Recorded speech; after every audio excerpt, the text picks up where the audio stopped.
rAVe Radio.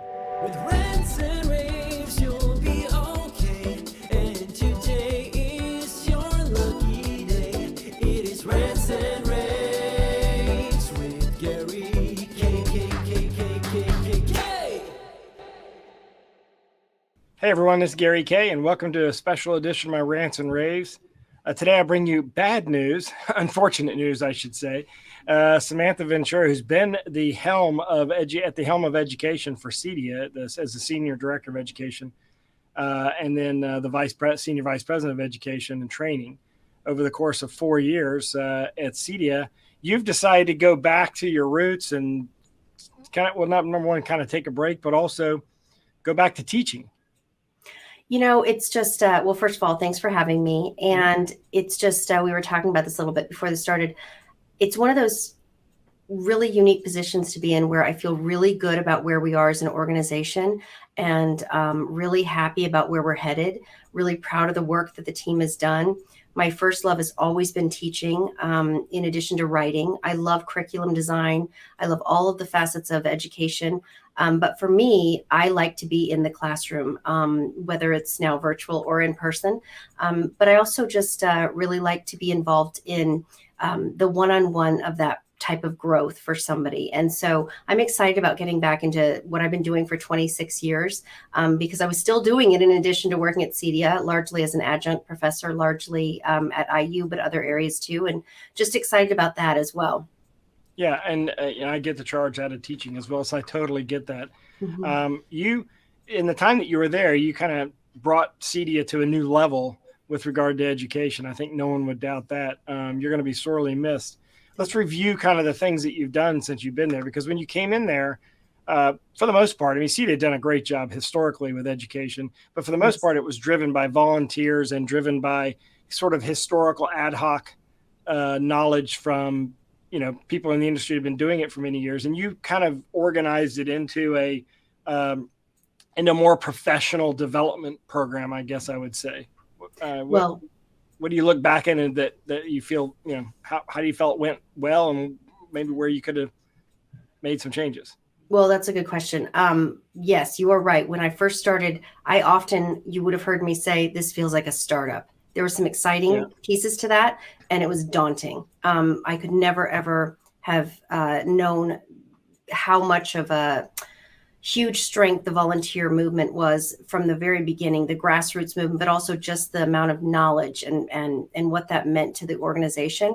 When I figured out how best to harness that, but also put in processes in place that would make it work for us as an organization, but also moving from a member association to an industry association, what that looked like. And it's been, there's a fine line with that sometimes too, with recognizing how to be very respectful of what the volunteers had built, but recognize that we could not scale with how we had it. And to make this an actual movement to continue to professionalize this industry, but also skilled trades in general, and make it more inclusive for those who may have been left along the wayside, was super, super important. And there were times where people would say to me, if it ain't broke, don't fix it. I'm like, it is broke. I mean, I'm sorry, it is a little bit broke. And also recognize that it benefits all of us when we continue to push the needle on making things better. I still want to learn every single day. I still have a mentor that works with me, and it's been, almost 30 years learning how to be a better educator.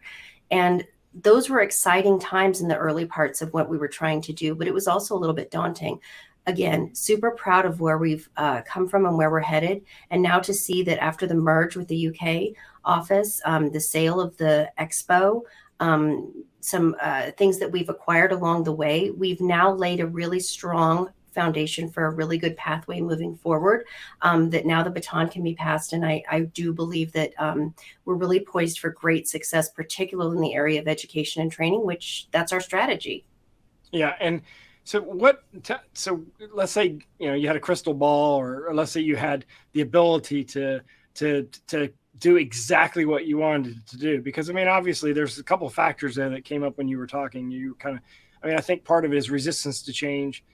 Part of it is, that not broke, don't fix it attitude. But the part of it is also the issue of taking something that was more, I don't want to use the term and make it sound negative, but like kind of a good old boy network of like, this is just the way it's been done for many, many years, and bringing it into a program that could carry a certification. And that's really what you did. And that's different. So you accomplished that, but if you could go back and do it over or make that next goal, but still be able to teach at IU, what would you do? Like what should you tell your successor, I guess, is the next step?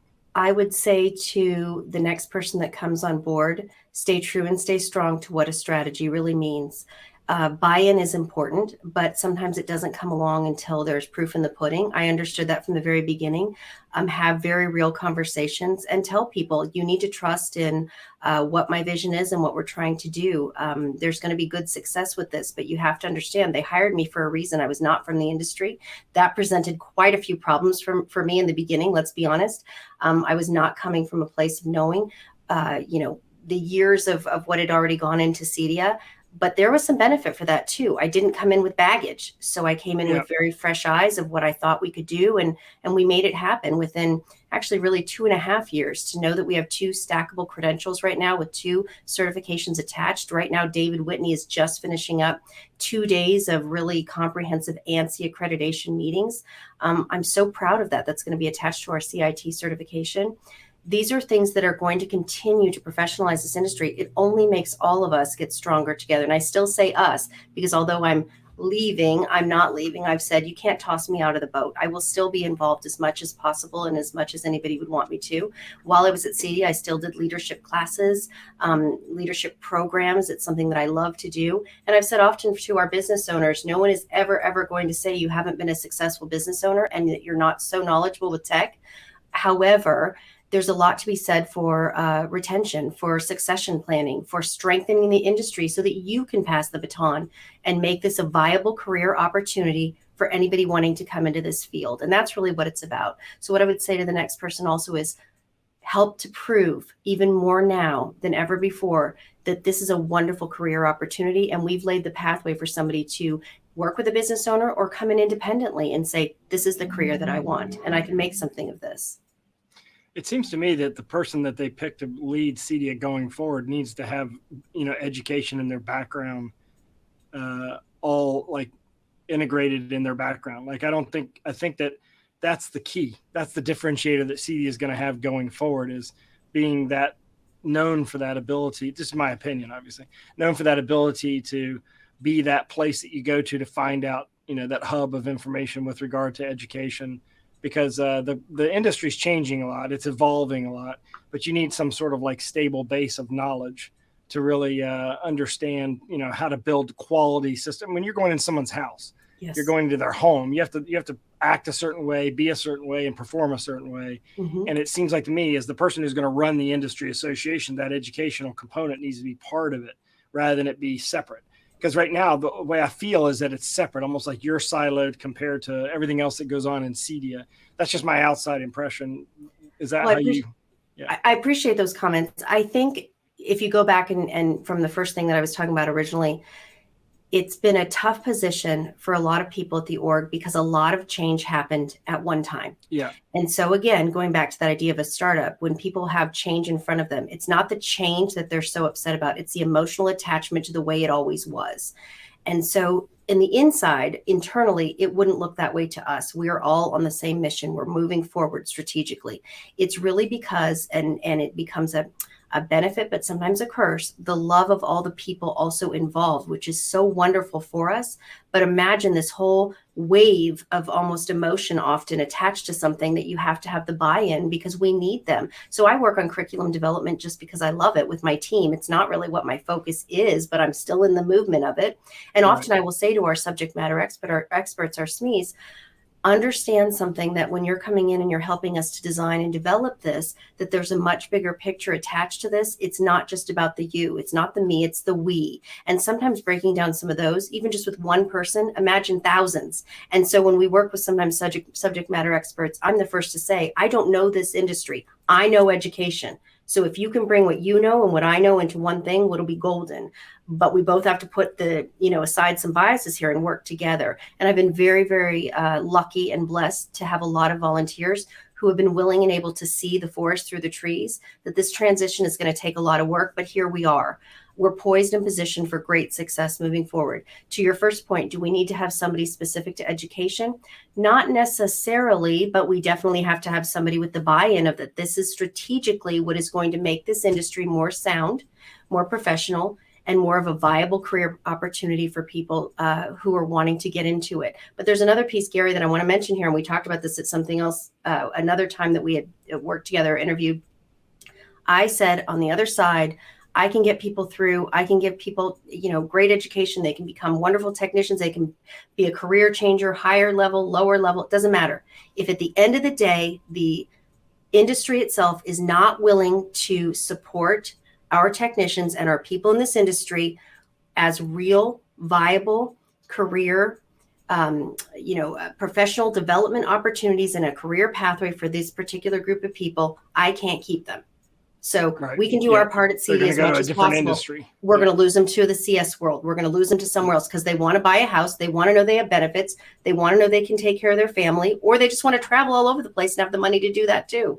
So we have to invest in them as an industry. And that's one of the bigger pieces too that I have conversations with a lot of people about. We're here now with what we built. Now I need you to take the baton in that regard too and support that and what that means for somebody who is wanted to become part of this industry and should be treated as as such with respect. Yeah, and I think that message has been heard by a lot of people over the last 5 years, and I think we're getting better. Yes, but we have a long way to go. There's no question. I think everyone, for the most part, agrees that there's a long way to go. I don't know that everyone knows what the solution is there.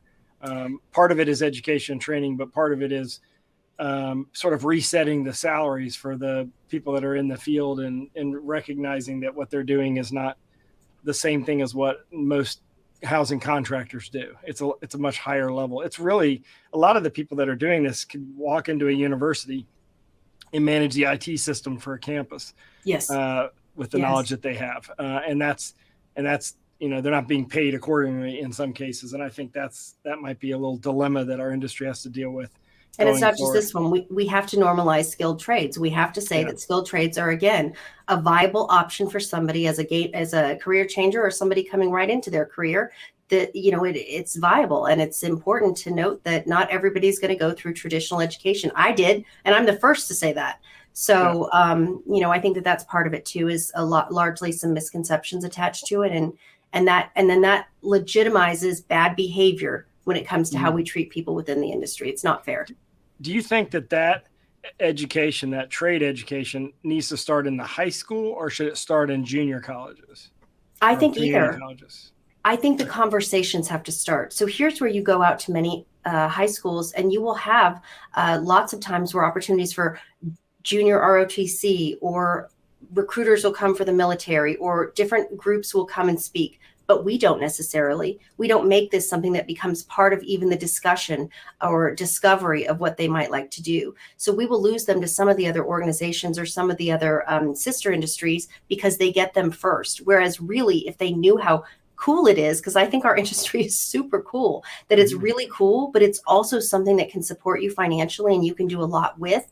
I look at our industry and I think you can start in one path, and this more than so many others, you could end in 10 different areas. Talk about choose your own adventure. If you're willing to invest in yourself and you make some really good and smart decisions along the way. But what makes it difficult is a lot of people don't have the gumption and probably foresight to do that. They're looking for somebody to help them. Help me figure out what those pathways could look like and make sense of it for me. So yes, the junior colleges should absolutely, the community colleges support this. And many of them do they have building classes that they do. They have partnered programs. They have senior level in the high school that will come over and do hands-on. But we also then need to have a place for them. So after they go through and they get educated with us, or even if they came from a high school situation or a junior college, community college situation, they need to know that they're going to be hired, and we need to show them those numbers. Not only are they going to be hired, but there is a pathway then at year 1, year 2, year 3, year 5, so that they don't get lost from us to another industry that's going to do that for them. And again, that goes back to all of us have to work together to be committed to the growth of this industry professionally. Yeah, and it totally resonates that people just have no clue about our industry. I teach at the University of North Carolina, and I was teaching class yesterday, and I was talking about digital signage, and a student says, "What is that?" Because when I explained it to him, then she was like, "I want to go into that market. How do I do that?"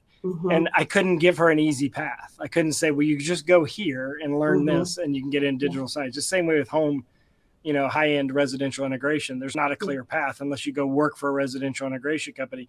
And the thing about them is that they are not hiring until they need somebody. So the moment that you hire somebody is when you need them, rather than cultivating and curating talent. And so they're not thinking about that. I think that's, I think a lot of people in the industry want to solve that problem, but they don't know how to do it. I mean, it's too bad that you're leaving the industry, because I think you had the vision and I think you had the guts, I guess is probably the best way to say it, to kind of shake people alive and say, look, you're going to have a problem 10 years from now if you don't fix this problem today. I think that's the message I kept hearing year after year.